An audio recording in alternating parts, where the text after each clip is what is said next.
Selamat pagi teman-teman, salam sejahtera buat kita semua. Pada pagi hari ini saya rindu ingin membaca buku Alkitab, tapi terlebih dahulu saya ingin bernyanyi dengan judul Ada Tempat Diam Teduh.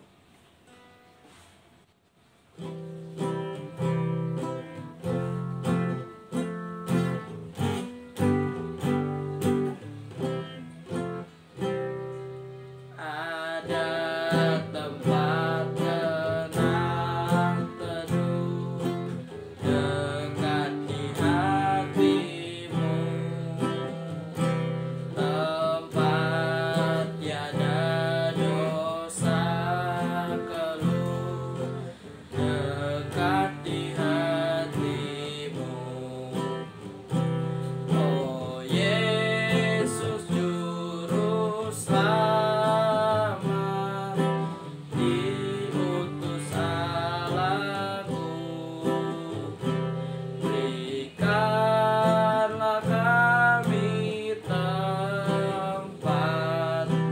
dekat di hatimu.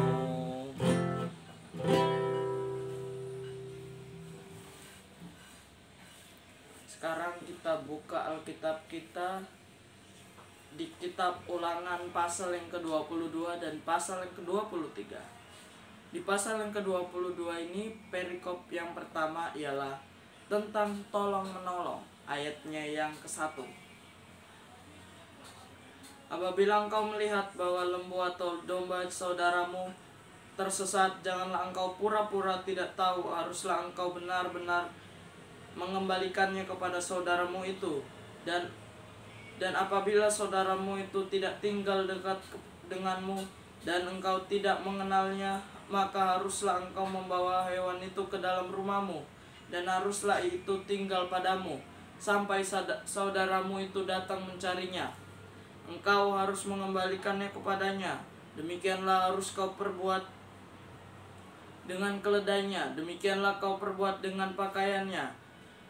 Demikianlah kau perbuat dengan setiap barang yang hilang dari saudaramu, dan yang kau ketahui tidak boleh engkau berpura-pura tidak tahu. Apabila engkau melihat keledai saudaramu atau lembunya rebah di jalan, janganlah engkau pura-pura tidak tahu. Engkau harus benar-benar menolong membangunkannya bersama-sama dengan saudaramu itu.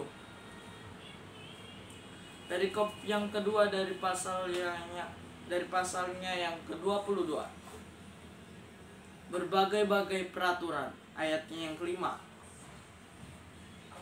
Seorang perempuan janganlah memakai pakaian laki-laki, dan seorang laki-laki janganlah mengenakan pakaian perempuan, sebab setiap orang yang melakukan hal ini adalah kekejian bagi Tuhan Allahmu.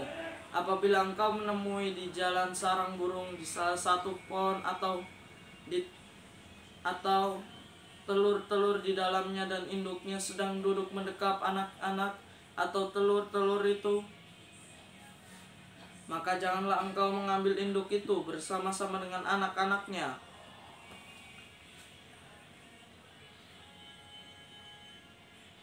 Setidak-tidaknya induk itu haruslah kau lepaskan, tetapi anak-anaknya boleh kau ambil.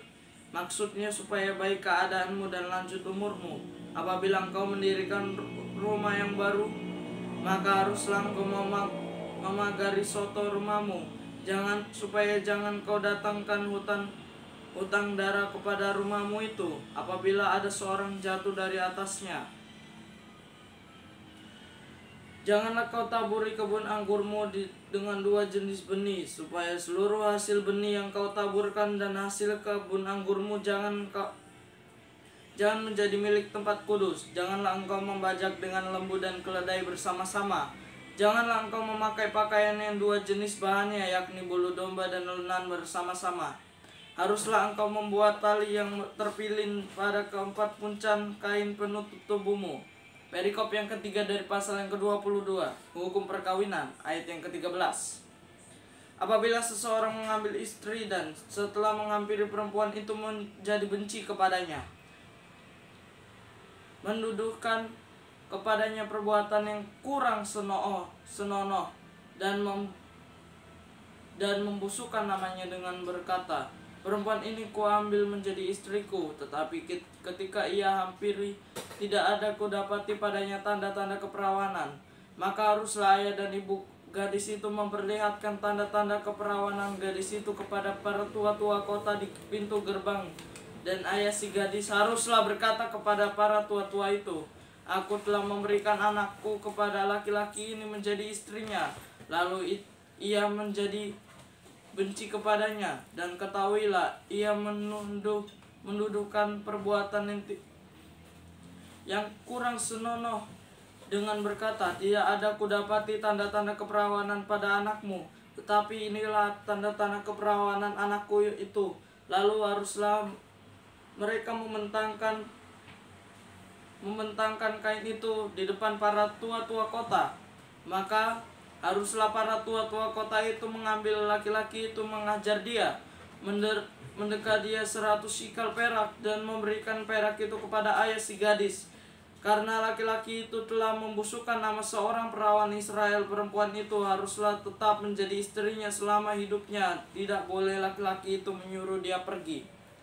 Tetapi jika tuduhan itu benar dan tidak didapati tanda-tanda keperawanan pada si gadis, maka haruslah si gadis dibawa keluar ke depan pintu rumah ayahnya, dan orang-orang sekotanya haruslah melempari dia dengan batu sehingga mati, sebab dia telah menodai orang Israel dengan bersundal di rumah ayahnya. Dengan demikianlah harus kau hapuskan yang jahat itu dari tengah-tengahmu.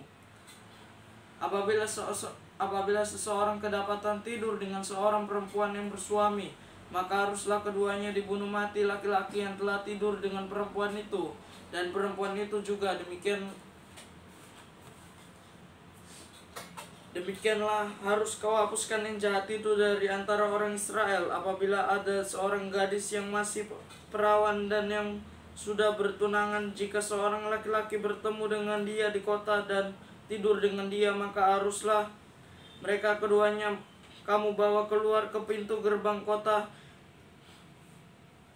dan kamu lempari dengan batu sehingga mati gadis itu. Karena walaupun di kota ia tidak berteriak-teriak, dan laki-laki itu karena ia telah memperkosa istri sesamanya manusia, demikianlah harus kau hapuskan yang jahat itu dari tengah-tengahmu. Tetapi jikalau di padang laki-laki itu bertemu dengan gadis yang telah bertunangan itu, memaksa gadis itu tidur dengan dia, maka hanyalah laki-laki yang tidur dengan gadis itu yang harus mati.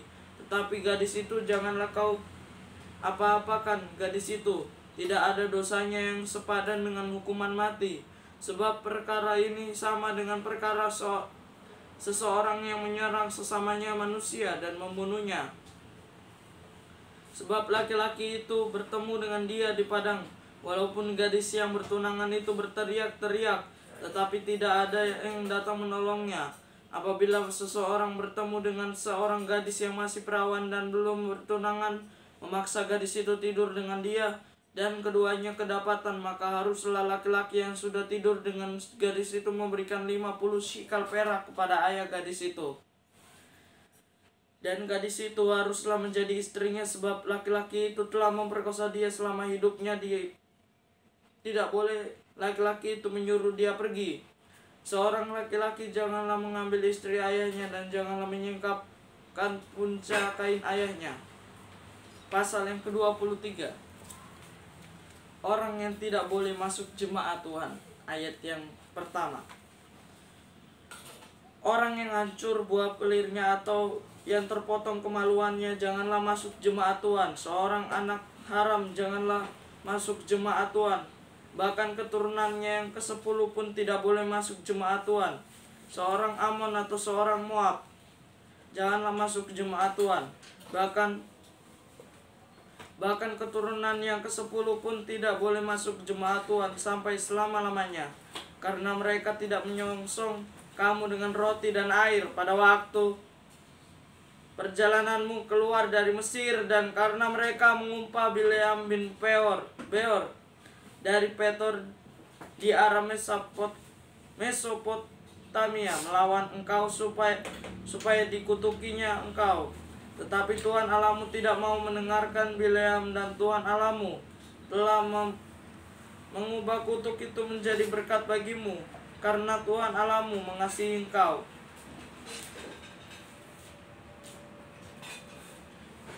Selama engkau hidup, janganlah engkau mengikhtiarkan kesejahteraan dan kebahagiaan mereka sampai selama-lamanya. Janganlah engkau menganggap keji orang Edom, sebab dia saudaramu. Janganlah engkau menganggap keji orang Mesir, sebab engkau pun dahulu adalah orang asing di negerinya.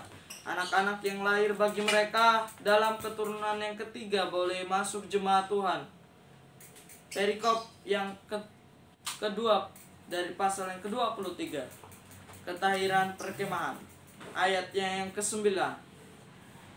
Apabila engkau maju dengan tentaramu melawan musuhmu, maka haruslah engkau menjaga diri terhadap segala yang jahat. Apabila ada di antaramu seorang laki-laki yang tidak tahir disebabkan oleh sesuatu yang terjadi atasnya pada malam hari, maka haruslah ia pergi keluar perkemahan, janganlah ia masuk ke dalam perkemahan.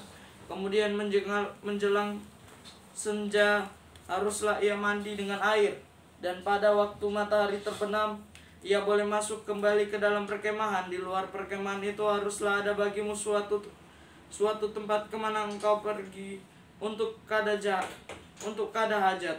Di antara perlengkapanmu haruslah ada padamu sekop kecil, dan apabila engkau jongkok kada hajat, haruslah engkau menggali lubang dengan itu dan menimbui kotoranmu.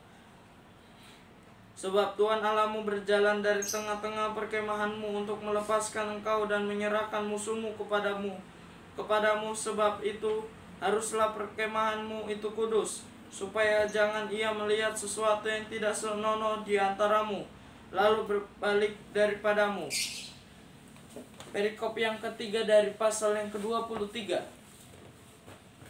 kesayangan terhadap budak yang melarikan diri, ayatnya yang ke-15. Janganlah kau serahkan kepada tuannya seorang budak yang melarikan diri dari tuannya kepadamu. Bersama-sama engkau ia boleh tinggal di tengah-tengahmu, di tempat yang dipilihnya, di salah satu tempatmu yang dirasanya baik. Janganlah engkau menindas dia. Perikop yang keempat dari pasal yang ke-23, menentang persundalan di tempat kudus, ayatnya yang ke-17. Di antara anak-anak perempuan Israel janganlah ada pelacur bakti, dan di antara anak-anak lelaki Israel janganlah ada semburit bakti. Janganlah kau bawa upah sundal atau uang semburit ke dalam rumah Tuhan Allahmu untuk menepati salah satu nazar, sebab keduanya itu adalah kekejian bagi Tuhan Allahmu. Perikop yang kelima dari pasal yang ke-23, jangan memungut bunga dari seorang saudara sebangsa. Janganlah engkau membungakan kepada saudaramu baik uang maupun bahan makanan atau apapun yang dapat dibungakan. Dari orang asing boleh engkau memungut bunga, tetapi dari saudaramu janganlah engkau memungut bunga, supaya Tuhan Allahmu memberkati engkau dalam segala usahamu di negeri yang engkau masuki untuk mendudukinya. Perikop yang ke-6 dari pasal yang ke-23, apabila engkau tentang nazar, ayat yang ke-21. Apabila engkau bernazar kepada Tuhan Allahmu, janganlah engkau menunda-nunda memenuhinya, sebab tentulah Tuhan Allahmu akan menuntutnya daripadamu, sehingga hal itu menjadi dosa bagimu. Tetapi apabila engkau tidak bernazar, maka hal itu bukan menjadi dosa bagimu.